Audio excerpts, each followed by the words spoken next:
Thanks, Rob. Hey, Jeremiah, good to see you, man. Yes, sir. Good to see you too. Thank you. What goes through your head when you see that your first game as an NFL rookie is going to be against the Kansas City Chiefs? Oh yeah. Man, it's a dream come true. It's a situation where you just take a look back at all that you've been through and take a look at the times where you had to put the extra work in, the times where you just went through the process, the slow process, but we're about to see it come to fruition when we play off with the Chiefs. And I don't think it's anything different in terms of any other opponent.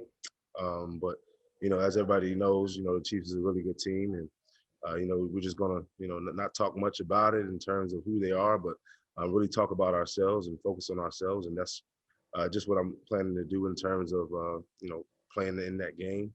Just worrying about myself first and foremost, and you can't the wins and the losses start with yourself. So that's a situation that's going internal and then to external. So or external, excuse me.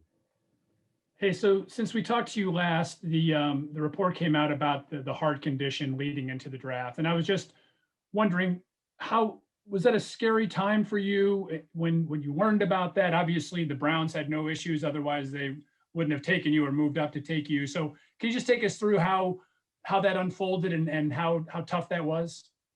Yeah, I mean, it's just seeing the reports, just based on something that is not necessarily 100% true. It's something where you just have to sit back and control the controllables. Something that the coaches here always talk about, just being able to control what you can control. And that was something that I couldn't control in terms of the reports that came out. Nevertheless, what I'm worried about, again, is the things that I'm dealing with in terms of whether my heart is or whether my heart is not. My heart is 100% sure. My heart is 100% healthy. And you can see that going through the protocol, going through the tests, going through the EKGs, and going through the past MRIs and things like that. So it's not an issue. It's not something I'm worried about. And I'm looking forward to just getting on the field and going. So thanks, man. Yes, thanks, sir. Tom. Mary Kay Cabot is next. When we talked to you on draft day, sliding into the second round, you said you were not going to use it as something that would give you a chip on your shoulder. You were going to take this all as such a positive experience. Is that sort of the same way that you're handling the heart issue that happened to you a couple of weeks ago? Well, it goes again to what I spoke on before, talking about controlling the things that I can control. What round I go in, I can't control that. How I react to the situation, I can't control that. Whether the heart thing going out in the reports and stuff like that, I can't control that, but how I react to that, I can. And that's something that I'm really keying in on, and just how I react to certain things, not allowing it to get to me, and allow myself to form into this world that I'm motivated by the external things, and when you're motivated by the external things, those things can again fade away. So whether that report is out there, it'll fade away soon. Whether the second round is out there, it'll fade away soon. A lot of the great people in the NFL, were in worse rounds than me. Some people went free agent. All different situations. So I just really key in on the things that I can control. Where do you think a report like that would have come from? What is your theory or your thought on how that even got out there like that? Yeah, well, it just starts from something that really was based on the combine and some of their testing and what they saw. But we have doctors here in the Cleveland Browns that I was just speaking to yesterday in terms of those same reports that the draft saw. And the reports look fine, the EKGs look fine, and that's where that stems from. So, okay, thank you. Yes, sir. Thanks, Mary Kay. We'll go to Nate Ulrich. Hey, Jeremiah. Because there wasn't a combine, are you talking about the medical recheck in Indy? Yes. Mm-hmm. Okay. All right. And secondly, I know that I understand exactly what you're saying about controlling what you can control. I'm just wondering what the emotions on draft night, well, everybody that I know of had you projected to go in the first round. Were you thinking, hey, this going in the second round, being available on day 2, were you thinking, hey, this is probably linked to the tests at the recheck? and how did you control, your emotions, Yeah. your feelings, if that was what you were thinking? Yeah, I think a lot of things went into play. A lot of possibilities, I would say. Some teams may have had already picks locked in. Some teams may have not knew how to use me in their system.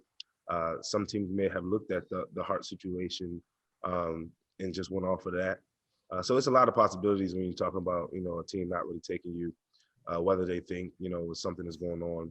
And, I believe in those draft rooms, there's a lot of second guessing. There's a lot of even third guessing. There's like, oh, I don't know, well, this and that, especially in the first round, being able to pick somebody for, 4 years or a 5-year option, something that you really lock in on. So the possibilities are out there. So. But when it comes to how you process it, was it hard to stay positive and upbeat, or how did you handle that when that was in the background that we didn't know about at the time?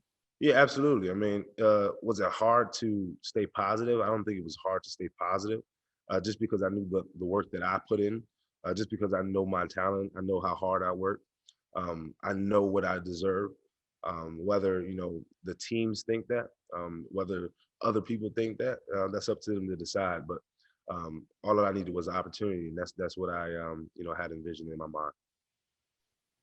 Thanks, Nate. Aditi Kinkhabwala, you're up. Hi, Jeremiah. Football wise, how deep have you gotten into the playbook? What do you really like about Joe Woods' defense? And why do you feel like you could be such an asset in this defense? Why is it such a great fit for you? Yeah, well, his defense flies around. It's based on a principle in terms of no bark, all bite.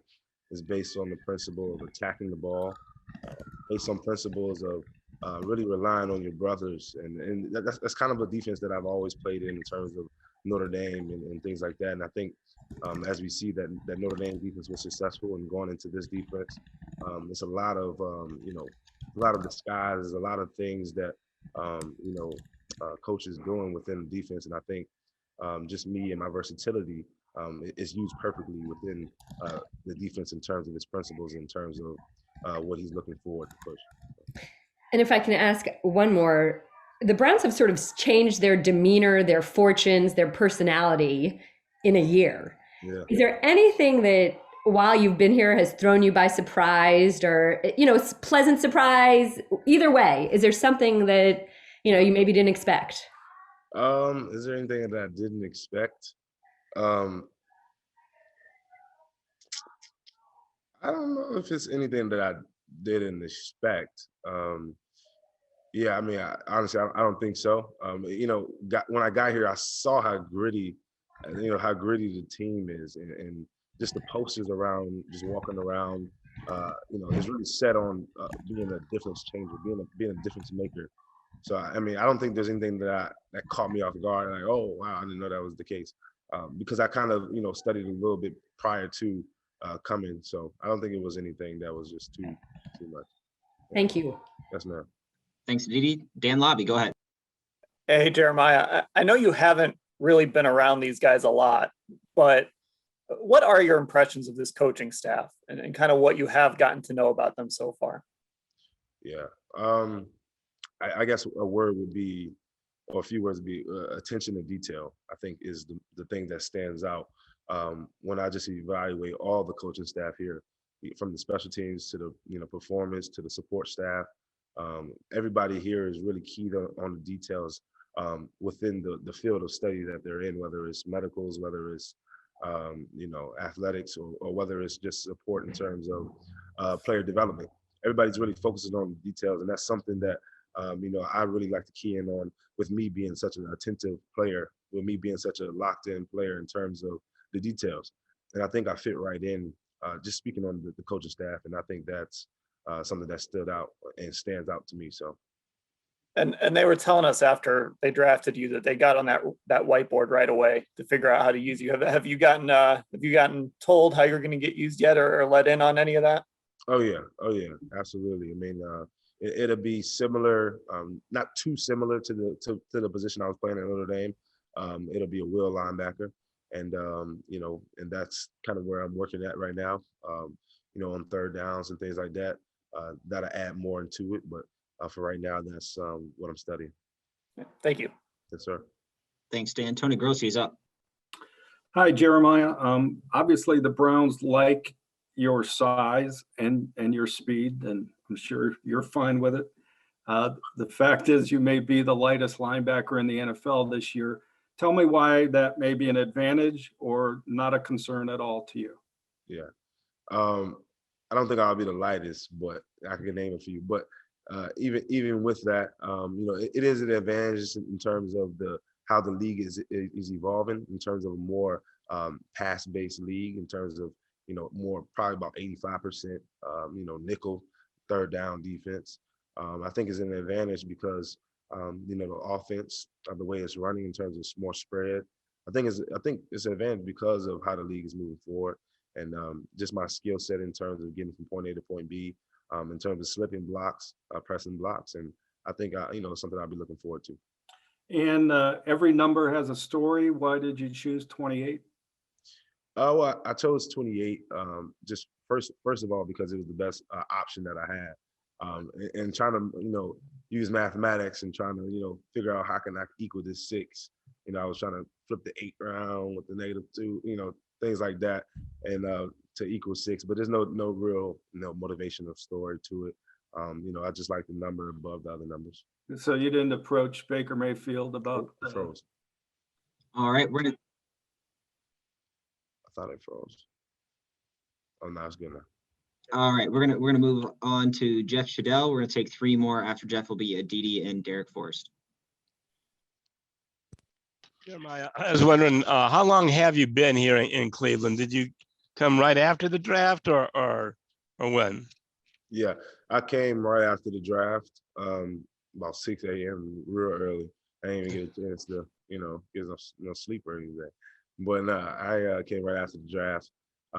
So I stayed for 1 day then, and then I just got here yesterday and, get into it today. Okay.